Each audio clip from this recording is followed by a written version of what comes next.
Saya yakin dan percaya sampai ini anggaran turun. Karena Tuhan itu lihat air mata orang miskin. Baik, terima kasih pimpinan dan Pak Menteri dan jajaran yang saya hormati. Pertama-tama kita semua mengetahui bahwa ada kekurangan anggaran ya 15 triliun. Tetapi kalau menurut saya mari kita koreksi diri. Kenapa ini terjadi? Jujur sama diri kita sendiri. Anggaran yang sudah diberikan begitu banyak tahun 2024 apakah sudah digunakan dengan baik atau tidak? Jangan kalau dikurangin kita sedih, tapi waktu dikasih banyak kita tidak menggunakannya dengan baik. Kenapa saya mengatakan tidak melakukannya dengan baik? Karena sampai hari ini Pak Menteri berulang kali saya katakan bahwa masih banyak persoalan terhadap realisasi anggaran dan penyerapan anggaran APBN itu ke daerah, baik transfer daerah, itu banyak persoalan. Mau masalah guru, sampai sekarang guru P3K yang sudah lolos P3K sampai sekarang belum dikasih SK. Provinsi NTT belum, mereka belum terima SK. Kedua, guru-guru daerah terpencil masih banyak yang belum terima juga tunjangannya. Ketiga, banyak bangunan-bangunan sekolah yang masih terbengkalai padahal dari 2021 anggarannya. Saya sangat kasih contoh di Kabupaten Kupang ada 17 sekolah bangunan yang dari 2001 sampai sekarang tidak terselesaikan. Mau lagi, kita lihat lagi dana-dana PIP. Nah, makanya kemarin saya mengatakan bahwa kalau KPK memberikan rekomendasi kepada Kemendikbud, harusnya Kemendikbud sadar. Karena apa, kami ini Dewan kami sudah bilang setiap rapat, banyak persoalan, lakukan pengawasan, laporkan kepada kami. Tapi kami tidak pernah didengar. Ya kan? Akhirnya sekarang KPK memberikan rekomendasi, baru seakan-akan Kemendikbud kayak kebakaran jenggot.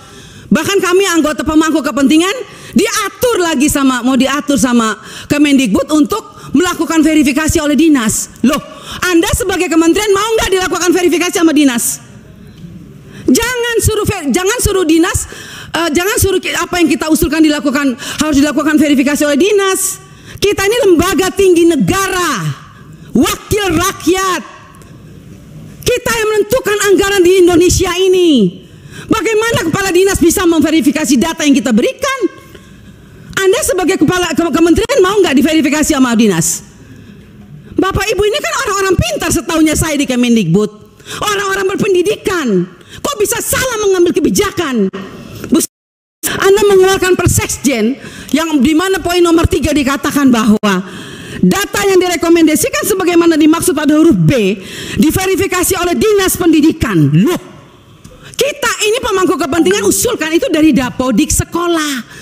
Dapodik itu harusnya kan, makanya tadi Pak Andre bilang operator sekolah itu diperhatikan karena semua itu dari operator sekolah. Kepala sekolah aja kadang-kadang tidak tahu apa yang terjadi dilakukan oleh operator sekolah. Dinas pendidikan juga nggak tahu.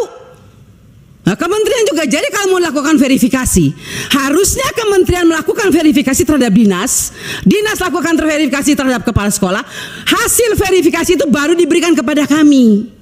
Itu jangan dibolak-balik. Bahkan saya minta Bapak Ibu pimpinan, kita ambilkan rekomendasi kepada KPK, periksa apa yang ada di Kemendikbud. Karena ini banyak persoalan, PIP, KIP, dana BOS, banyak hancur ini. Tolong Ibu, saya minta Pak pimpinan, kita berikan rekomendasi kepada KPK, periksa dari 2021, 2022, 2023. Nggak usah tambah anggaran kalau memang banyak korupsi, uang negara habis, bukan untuk rakyat. Saya marah Pak Menteri untuk sekian kalinya, karena memang ini kenyataannya di lapangan. Jangan dong kita dibikin seperti anak kecil. Kok apa yang diusulkan kita mesti diverifikasi oleh dinas pendidikan? Anda mau nggak sebagai menteri diverifikasi oleh oleh dinas? Jangan aneh-aneh lah. Kalian tuh dipilih oleh presiden, harusnya berikanlah yang terbaik untuk rakyat. Semoga pembicaraan saya ini dilihat oleh presiden yang baru. Semoga presiden yang baru memperhatikan kinerja kementerian sekarang ini, memperhatikan eselon-eselon 1 yang sudah ada ini, tidak memberikan solusi kepada negara, hanya membuat persoalan di daerah. Yang tertinggal tetap tertinggal, yang guru menangis tetap menangis. Bicara plafon digital, mana keadilan untuk daerah 3T? Enak daerah-daerah yang sudah ada internetnya diberikan terus, tapi kita yang daerah 3T yang tidak ada internetnya dibiarkan begitu saja. Mana keadilan sosial bagi seluruh rakyat Indonesia, Pak Menteri? Saya sangat kecewa. Kita sudah mau habis masa jabatan, Anda mungkin sebentar lagi habis, atau Anda lanjut, saya tidak tahu. Tapi saya puji Tuhan, Tuhan dan rakyat masih memilih saya kembali. Dan sampai ini, apapun yang terjadi, kita yang terpilih kembali, kita akan tetap memperjuangkan keadilan dan kebenaran untuk kemajuan anak negeri kita. Bukan untuk kita anggota dewan, bukan. Jadi jangan aneh-aneh punya pikiran negatif terhadap wakil rakyat. Semua data-data yang kita pilih itu adanya di Dapodik sekolah. Perhatikan dong operator sekolah, perhatikan kepala sekolah, perhatikan dinas. Jangan hanya urus yang besar-besar triliunan, tapi begitu sampai di bawah tidak pernah diperhatikan. Omong kosong semua ini. Saya setuju KPK memberikan rekomendasi. Bila perlu kita berikan rekomendasi kepada KPK, periksa Kemendikbud. Biar kita lihat siapa yang bobrok, siapa yang mencintai negeri ini sebetulnya. Wakil rakyatkah atau mereka? Jangan begitu dong. Bikin Persekjen memalukan, Bu Sekjen. Ya iyalah, Anda jangan senyum. Anda membuat Persekjen, tidak pikir, masa kita diverifikasi oleh dinas? Mending kalau kepala dinasnya bersih. Kalau kepala dinasnya justru yang mencuri uang PIP, bagaimana Ibu? Saya mau tanya sekarang, jawab. Apa Anda pikir semua kepala dinas bersih? Oh tidak. Mari kita buktikan. Mau kita turun, kita buktikan, kita tanya, jangan sama kepala dinas, tanya sama penerima PIP. Itu baru bisa dapat jawabannya. Kalau Anda hanya turun hanya di dinas, semua jawabannya bagus.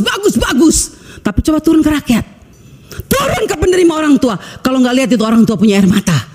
Omong kosong, nama ada, SK ada, uang nol sampai hari ini. Baik. Jadi kalau kita mau bicara soal anggaran, Pak, jangan ditambah. Tuhan juga tidak ingin semua uang negara ini hilang. Saya yakin dan percaya sampai ini anggaran turun, karena Tuhan itu lihat air mata orang miskin. Jadi kalau anggaran turun jangan marah. Mungkin inilah kehendak Tuhan supaya kita koreksi diri, stop dan bertobat. Kalau mau lihat bangsa ini baik dan lebih maju.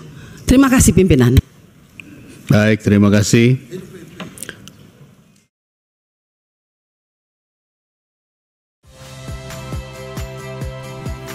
Saya Yasir Neneama. Saksikan program-program Kompas TV melalui siaran digital, pay TV, dan media streaming lainnya. Kompas TV, independen, terpercaya.